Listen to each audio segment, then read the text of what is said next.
Mi familia es lo más importante para mí. Mis momentos más felices los he compartido con ellos y muchos de estos han sido en el campo. Desde muy pequeño viajábamos a lugares donde nos pudiéramos desconectar de todo. Pero un día esto cambió.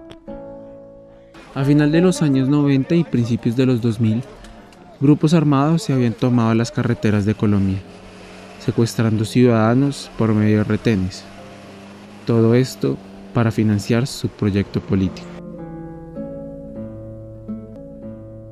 Recuerdo que ese día salimos solo mi papá, que iba manejando, mi abuelo, mi tía y yo.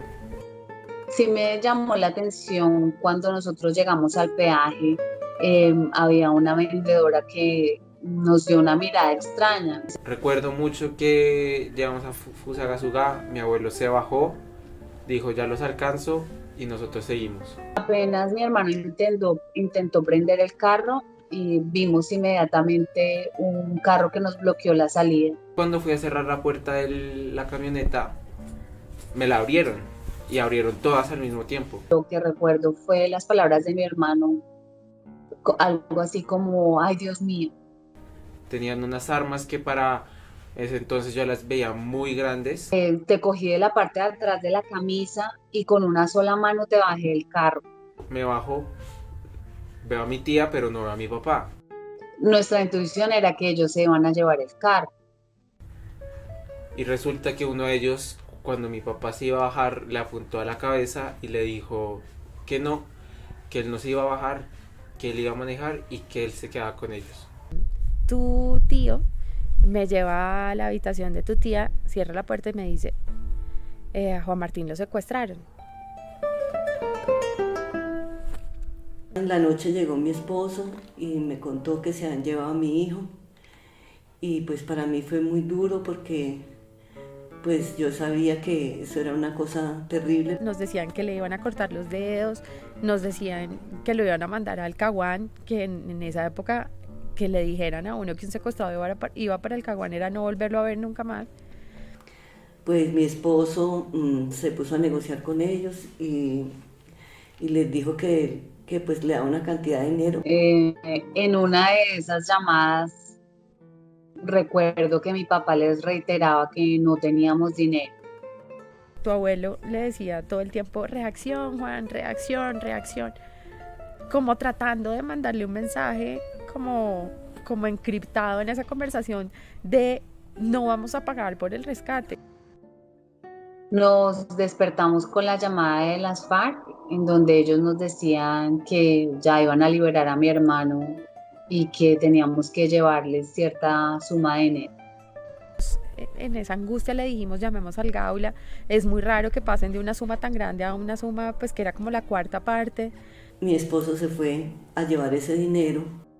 Recuerdo que ese día mi papá llamó y en la llamada él me dijo algo como, hola hija, con toda la normalidad, ya llegó Juan. ¿Cómo así pero si tú fuiste por Juan, qué pasó? Juan se escapó, no sé nada de Juan y todos pensamos, se murió.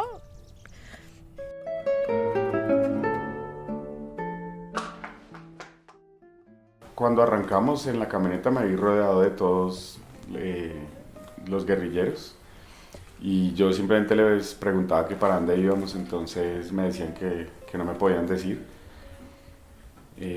Al amanecer de la mañana siguiente hicieron otra llamada por celular y ya identificaron que no había aún movimiento, entonces lo que hicimos fue desplazarnos y recuerdo mucho que llegamos a una casa en una montaña y ese día, finalizando la mañana, empezaron a llamar a la casa, llamaron a mi papá y empezaron a decirle que ellos eran del Frente 51 de las FARC y que tenían que cancelarles o pagarles para que a mí no me pasara nada y que no me movieran a la zona de distensión.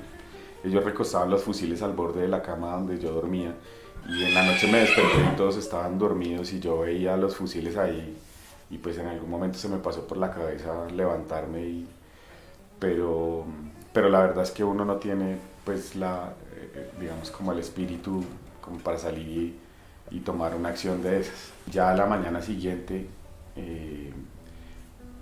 digamos que volvieron a llamar y ya estaban como llegando a un punto de negociación y como ajustando las cosas, pero pues yo no veía solución y entonces ya me entró como un desespero y lloraba bastante y pues como no había comido nada estaba muy deshidratado. Esa tarde del cuarto día, creo que fue el cuarto día, como que les informaron que había como algún movimiento porque inmediatamente recogieron todas las cosas y todos a la camioneta y nos fuimos. Ellos llegaron con mucho afán de conectar un radio para poderse comunicar porque al parecer había movimiento de tropas y eso. Entonces me dejaron en compañía del muchacho de Bogotá. Como los otros se metieron allá a conectar el radio, me quedé solo con él y en un momento él se mete debajo de la cama y en ese momento, sin pensarlo, sin haberlo pues planeado, me habían dado una ruana. Yo salgo corriendo, cruzo la carretera, me quito la ruana, brinco una cerca que había, un potrero, y me boto a la quebrada que había. Crucé la quebrada y empecé a subir una montaña que yo recuerdo mucho que era muy empinada, entonces yo me cogía como de las ramas y los árboles y botaba las piernas y con las piernas me impulsaba y subía y subía y subía. Cuando estaba más o menos, yo creo que había subido como unos 20 metros, escucho la alarma de la camioneta y como que arrancaron.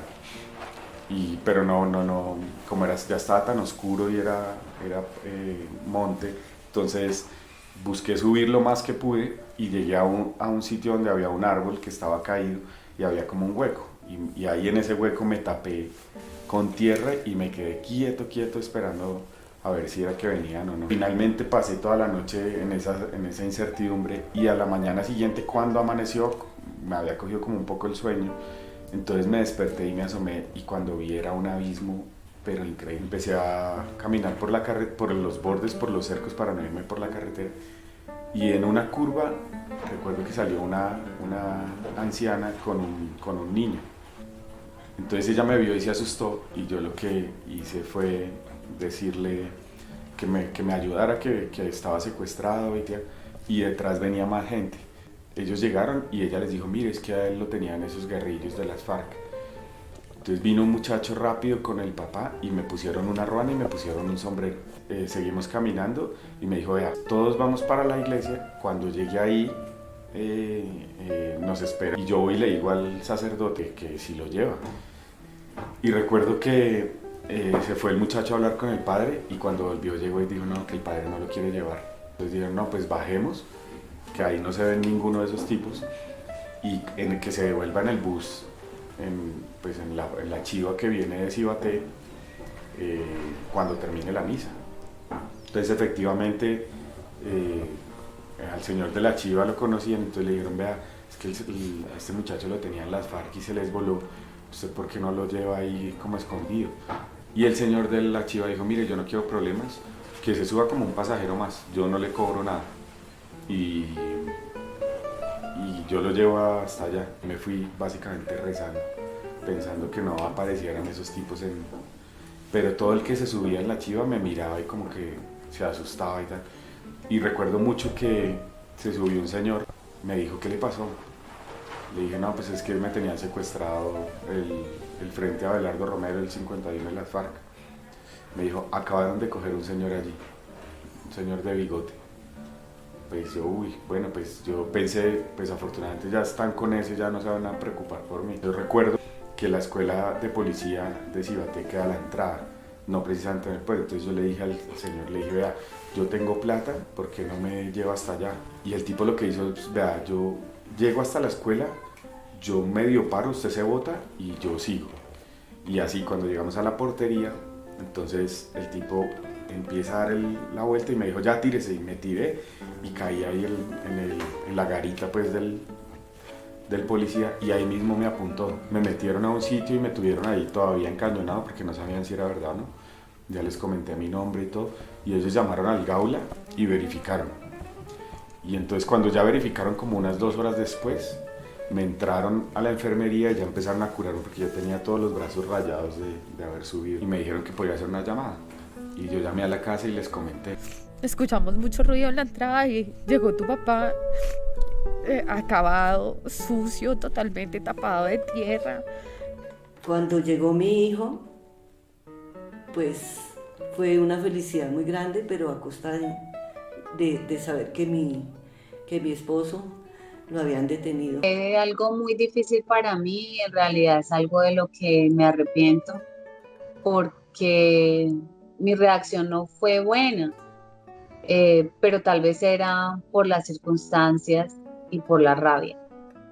Mi hermana Joana me decía que porque no me había aguantado, que ahora tenían a mi papá.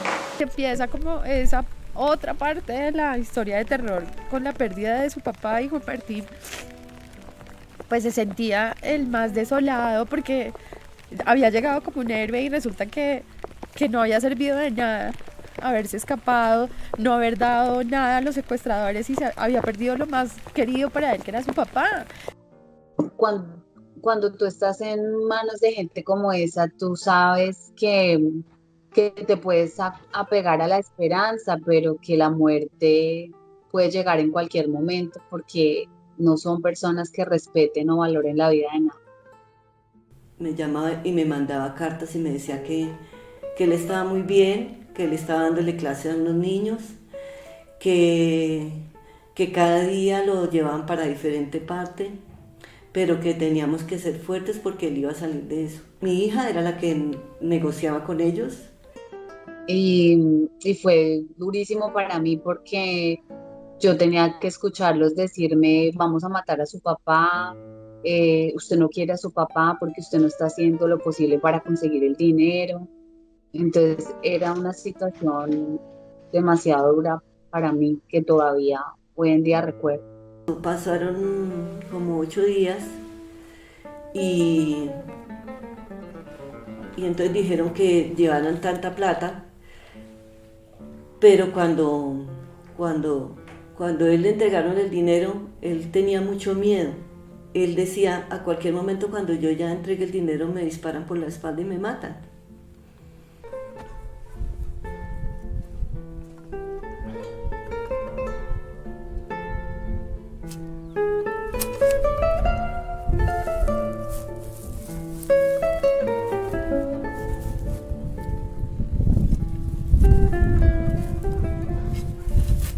Cuando llegué al sitio en la cual habíamos citado la reunión, no vi a Juan. Pregunté por él, me dijeron que él ya iba a llegar. Estuvimos un buen rato ahí y de pronto el comandante dijo que fuéramos a buscarlo. Avanzamos por un camino y de pronto ahí llega la camioneta, pero no vi a Juan en el interior. Pregunté por él y el comandante me dijo que ese tal por cual se había fugado la noche anterior. Transcurrió el día y me llevaron a una casa de unos campesinos muy humildes. Ellos no aportaban ni un solo peso para esa familia. Dormimos en muchas partes que eran casas de milicianos o de familias a las cuales obligaban a darnos alojamiento. Después de un encuentro, llegamos a un acuerdo y me liberaron. Me recogió un familiar en un carro, llegamos a la casa. Pues una de las cosas que uno experimenta es la libertad, pero la libertad, digamos, esa libertad que uno no aprecia en muchas ocasiones y que realmente es la más valiosa, que es poder estar con su familia, poder estar libremente. Cuando llegó a la casa, eso fue una alegría. No, eso llegaba gente al apartamento, llegaba gente, porque pues la verdad es que mi papá ha sido como el centro de su familia. Él como que no creía que eso estaba pasando, que ya estaba en su casa, que él era una persona libre. Tener a mi papá y a mi hermano es volver a vivir. Tal vez lo más denigrante que puede existir para el ser humano es el secuestro, porque el secuestro es una privación de la libertad, pero una privación de la libertad en un estado de esclavitud, de sometimiento total. que hace que uno se llene de nostalgia por su libertad y de tristeza por verse en una situación de esas.